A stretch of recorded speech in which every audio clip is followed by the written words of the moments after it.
En juin 1787, Thomas Jefferson envoya une lettre de Paris demandant à ses filles de le rejoindre en France. Peu de temps après, elles arrivèrent, accompagnées d'une adolescente esclave nommée Sally Hemings. Au cours des 2 décennies suivantes, elle donnerait naissance à 6 enfants largement considérés comme étant ceux de Jefferson et deviendrait la femme au centre de l'une des controverses les plus explosives de l'histoire américaine. Mais qui était Sally Hemings? Et que s'est-il réellement passé entre elle et le père fondateur?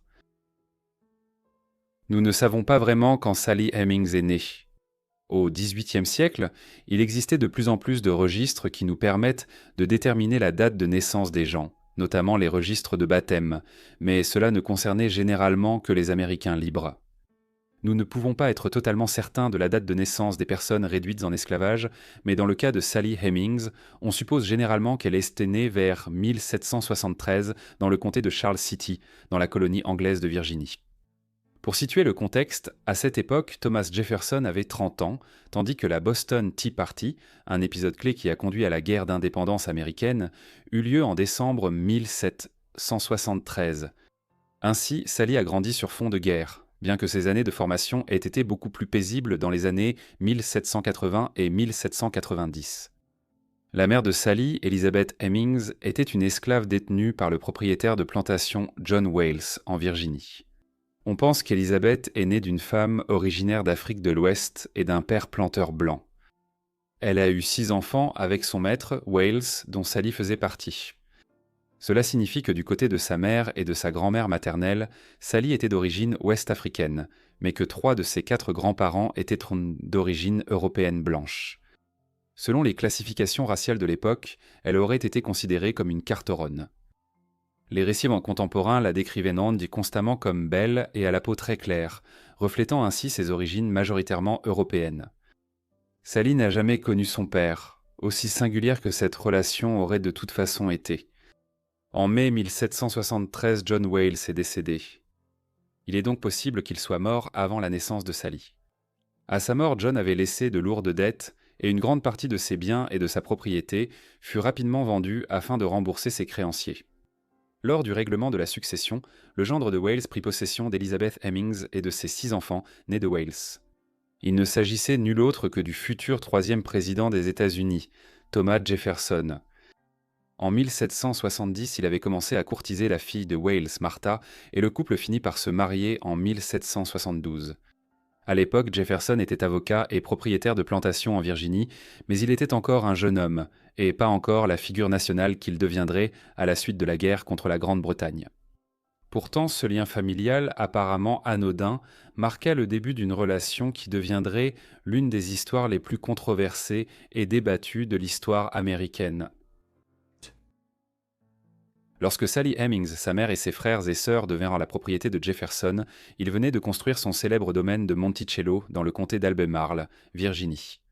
Ainsi, Sally a grandi en grande partie ici. Jefferson et sa femme, Martha Wales, étaient extrêmement proches et partageaient en des centres d'intérêt comme la musique, la littérature et l'équitation. Ils allaient avoir 6 enfants ensemble, mais tragiquement, la plupart de leurs enfants sont morts en bas âge. Seuls 2 de leurs enfants, Martha et Mary, connus sous le nom de Polly, ont survécu jusqu'à l'âge adulte. Il y a beaucoup de zones d'ombre concernant ce qui est arrivé à Sally pendant sa jeunesse, mais il est clair qu'elle et ses frères et sœurs occupaient le sommet de la hiérarchie sociale parmi les esclaves de Monticello, pour la simple raison qu'ils étaient les demi-frères et sœurs de Martha Wales. Ainsi, Sally et ses frères et sœurs travaillaient dans la maison à Monticello, et elle s'est rapprochée de Martha et Polly pendant qu'elles grandissaient, car elles avaient toutes un âge similaire. Cependant, la vie à la plantation était de plus en plus éclipsée par des événements extérieurs à la Virginie. La guerre d'indépendance américaine a commencé en 1775 et 1 an plus tard, Thomas Jefferson est devenu une figure de proue de la cause patriotique lorsqu'il a rédigé la Déclaration d'indépendance pour le 2e Congrès continental à Philadelphie. L'ascension de Jefferson s'est poursuivie en 1779 lorsqu'il a été élu gouverneur de la Virginie. À la tête de l'État durant les années les plus sombres de la Révolution, il a affronté les invasions britanniques tout en tentant de réformer les lois et institutions de Virginie. Pourtant, au début des années 1780, sa femme Martha était malade et affaiblie par ses nombreuses grossesses et un cas de variole. On dit que Thomas était inconsolable face à la santé déclinante et à la douleur de Martha.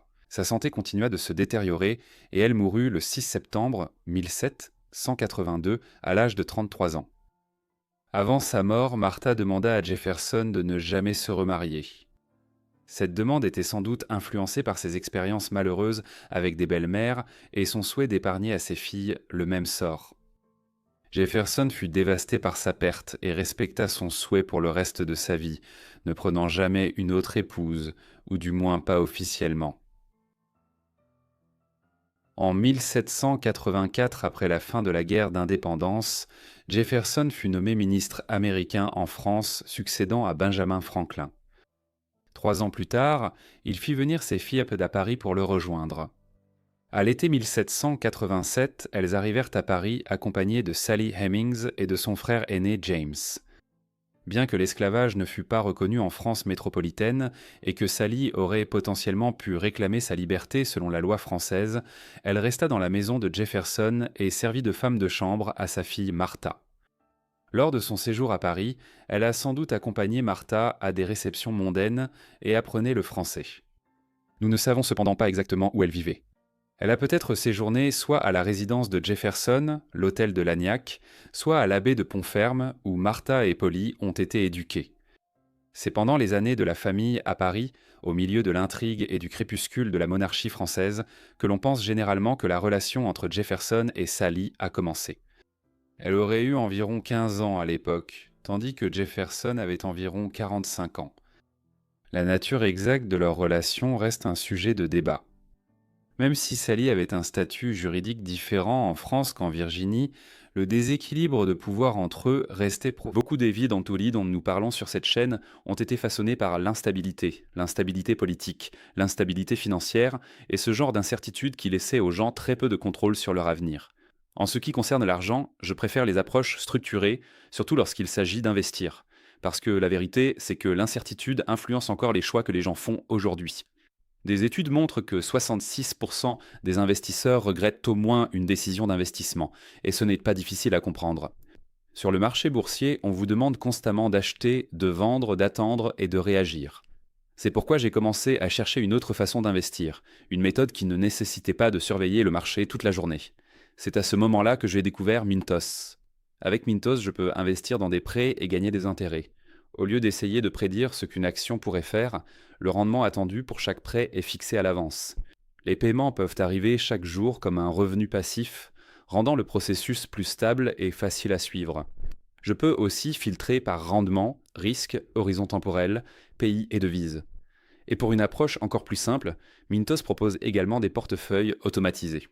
Les rendements moyens sur les prêts sont d'environ 11%. Et pour quiconque cherche un revenu passif, c'est un chiffre très élevé.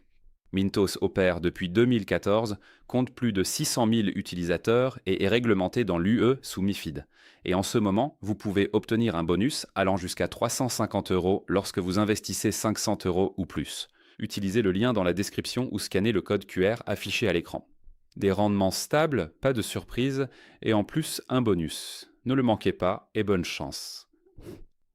Jefferson, riche diplomate quadragénaire, tandis que Sally était une adolescente asservie dans son foyer. Ainsi, Sally aurait eu peu de pouvoir dans la relation, et ne pouvait consentir librement, bien que certains historiens pensent peu qu'une affection réelle a pu naître entre eux au fil des ans, même si la nature exacte de leurs sentiments reste incertaine. Quelle que soit la vérité, ils sont restés en France jusqu'au déclenchement de la Révolution française en 1789. À ce moment-là, Sally avait environ 16 ans. Alors que Jefferson préparait son départ de France, Sally était à la croisée des chemins. Un chemin menait vers la liberté en Europe, l'autre ramenait de l'autre côté de l'Atlantique vers une vie d'esclavage. Pourtant, la France était si loin de chez elle. Sa mère, ses frères et sœurs, ainsi que toute sa famille élargie étaient des tous à Monticello, et ces liens ont pesé lourdement dans sa décision.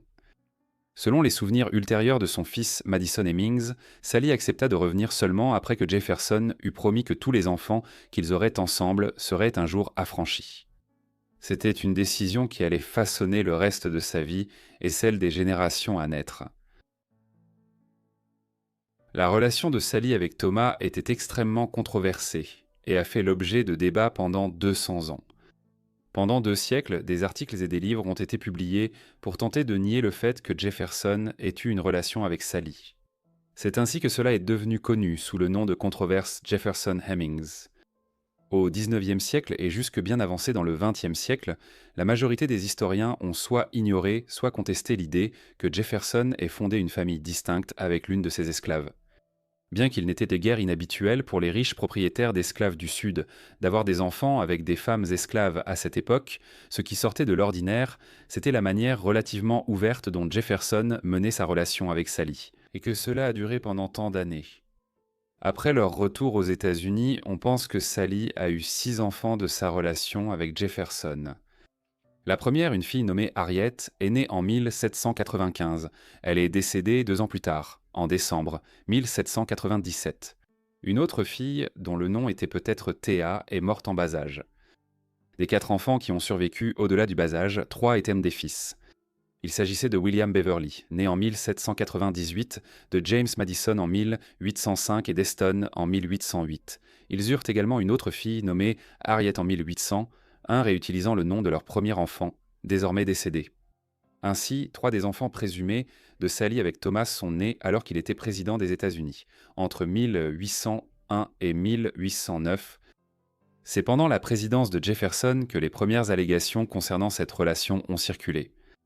Des rumeurs circulaient depuis les années 1790, mais en 1802, le journaliste James T. Callender, un ancien allié devenu ennemi politique, affirma que Jefferson avait gardé comme concubine l'une de ses propres esclaves et avait eu plusieurs enfants avec elle. L'histoire s'est vite répandue dans la presse et est devenue l'une des attaques favorites contre Jefferson. Jefferson n'a jamais répondu publiquement à ces accusations, bien que certains membres de sa famille l'aient fait. Dans les années 1850, son petit-fils aîné, Thomas Jefferson Randolph, a affirmé que les enfants de Sally n'avaient pas été engendrés par Jefferson, mais par son neveu, Peter Carr.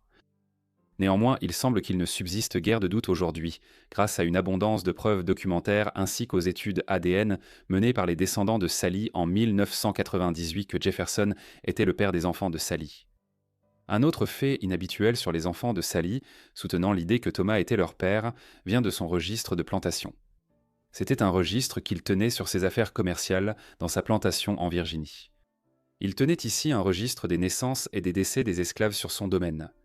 Fait crucial, il notait le père des enfants nés de femmes esclaves, mais ces détails étaient omis dans les registres concernant les enfants qu'il avait presque certainement eus avec Sally. Malgré la montagne de preuves soutenant l'idée que Thomas était le père des 6 enfants de Sally, cette théorie n'a pas été largement acceptée avant la seconde moitié du XXe siècle.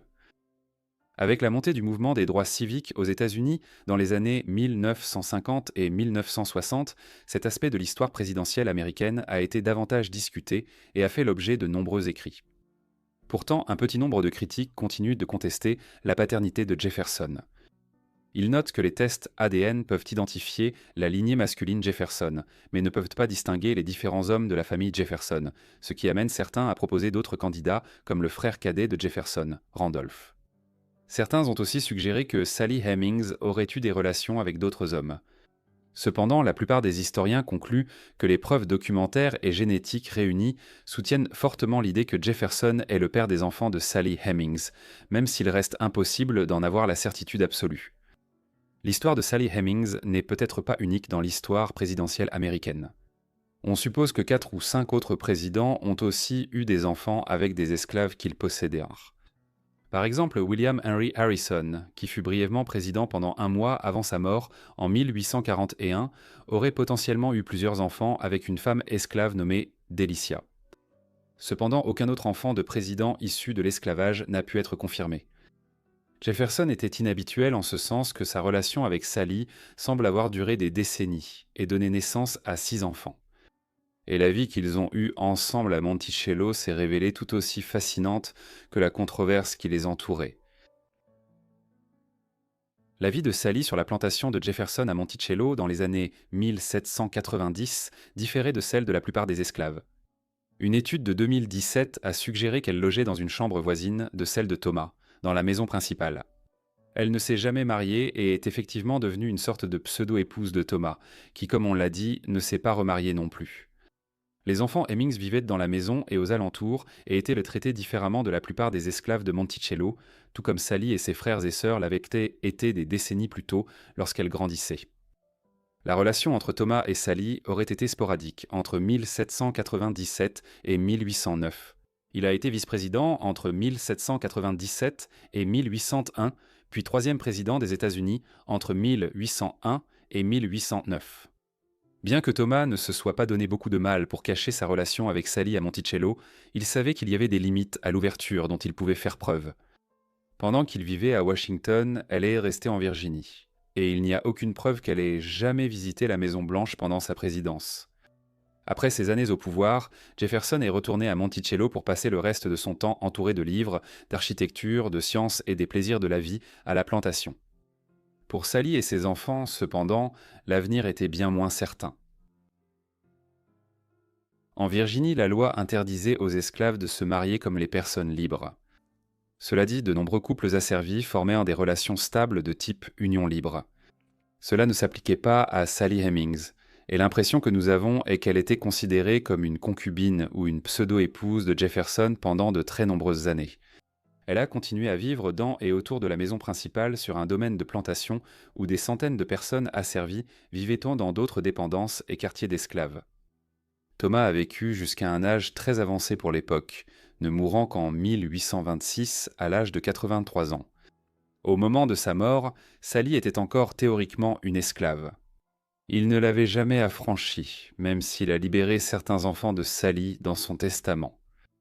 Malgré son succès dans le domaine politique et sa grande richesse héritée, Jefferson était un piètre homme d'affaires et est mort ruiné.